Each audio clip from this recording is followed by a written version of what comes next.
But one of the sectors on our radar is the capital markets theme itself. CAMS as a company is on our radar. It signed an agreement with LIC to provide insurance repository services. To discuss this and more, we do have Anuj Kumar, who's the managing director at the company, who joins us now.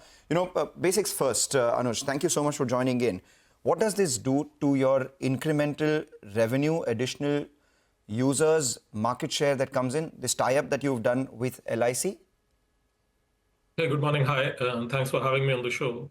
So broadly, you will know that the insurance repository has been in existence for over a decade, but hasn't got the impetus and the push that you would expect.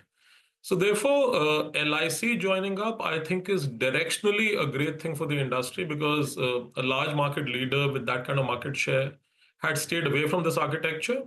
What this does is that we have now close to 80 lakh plus EIA accounts. All those account holders, practically everyone will have an LIC policy.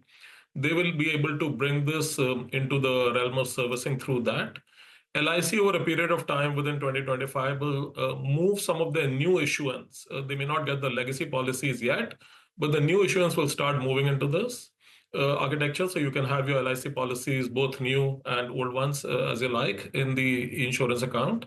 On top of this, you would be aware that we have Bima Central, which is the unique unified servicing platform, where you can manage your entire portfolio at one go, including transactions over a period of time, lien marking, borrowings, all of those things. All of that will get enabled. So I think it is structurally the right thing to happen for this segment of the industry. For you, sir, Prashant here, good morning. This is about, the repository is about what, less than 2% of your revenues? So far?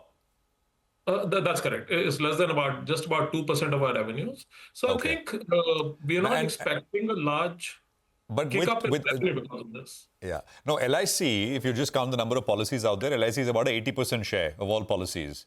Now, with LIC coming on, as you said, this does shake up things a bit. Would you expect, 20, 30, 35% kind of growth in this business? I mean, from a low base, obviously, that is one. And second is, could you tell us what is the cost of doing? What do you charge as margin on these policies? So it's a very simple charging mechanism. Every time an insurer brings in a policy, he pays a charge of conversion or dematting, which is between 5 to 10 rupees. And then they charge an annual maintenance, which is also in a similar range. So that is what they end up paying. So the rules of large numbers apply.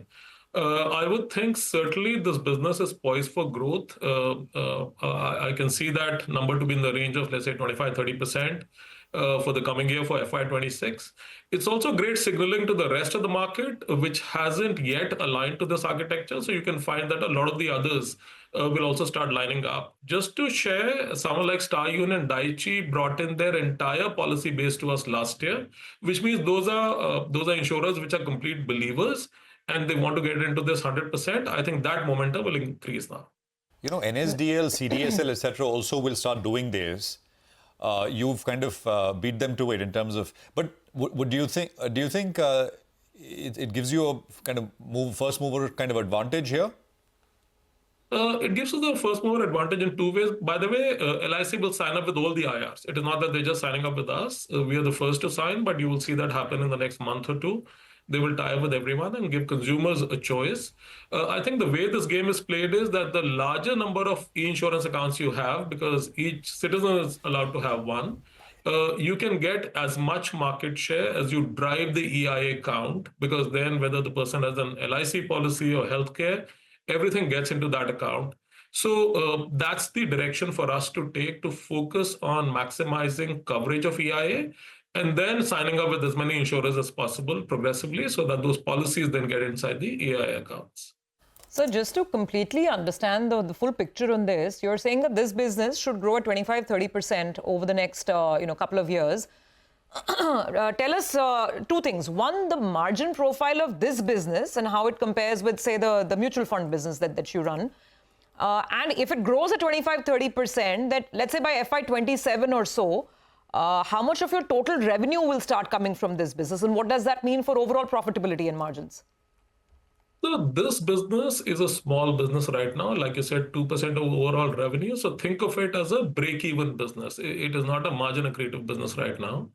As we kind of drive the momentum and help this grow by, let's say, 30%, this will get into double-digit EBITDA in the next 2 years. That's our aspiration.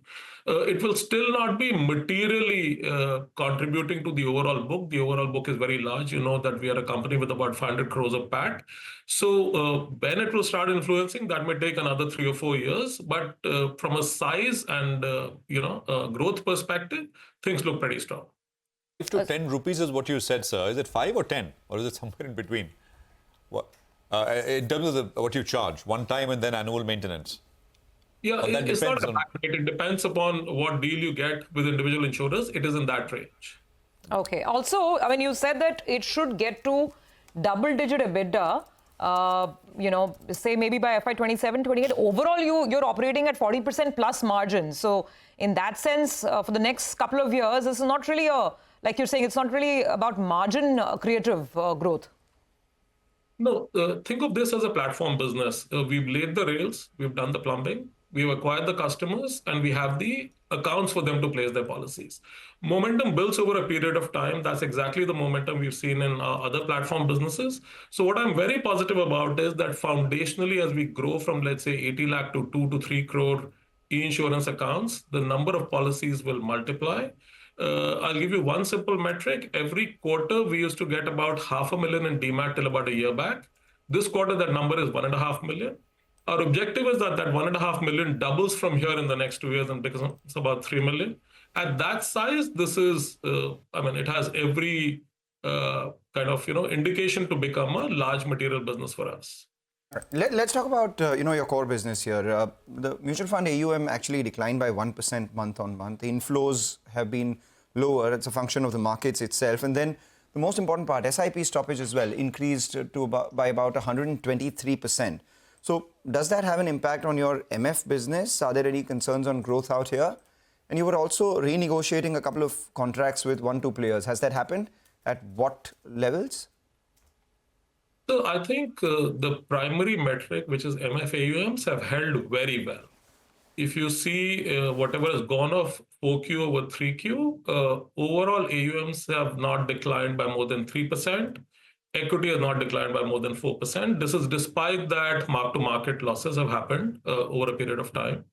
One of the biggest contributors is that net sales, which were over 1 lakh crore a quarter, let's say 1.5 lakh crore, held at 1.5 lakh in 2Q, held at the same number in 3Q. I think in 4Q, there'll be a fall. It'll still be over 1 lakh.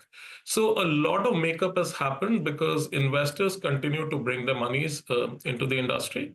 It is very similar for our assets also. Our equity assets are down about 3% quarter on quarter. Overall assets are down about 2%. So there's nothing alarming there. The real metric you should see is new SIPs, because what's happening on net is that there is some one-time closure of accounts. The industry has been very disciplined in shutting down SIP accounts. If an investor has 3 successive bounces or 3 instances of non-payment, I think in the momentum, some of those closures got delayed. So you're seeing some, over par closures in Jan and Feb. You may see that in March. If you continue focusing on new SIPs, which is a great metric to see, the industry was getting about 2 crore a quarter in 2Q. That number is down to about 1.5 crore. So it's not a bad number at all. From those numbers, we do not see any panic at all. And from a 2 to 3% AUM erosion, I think that's a very good number, which is going on in fourth quarter.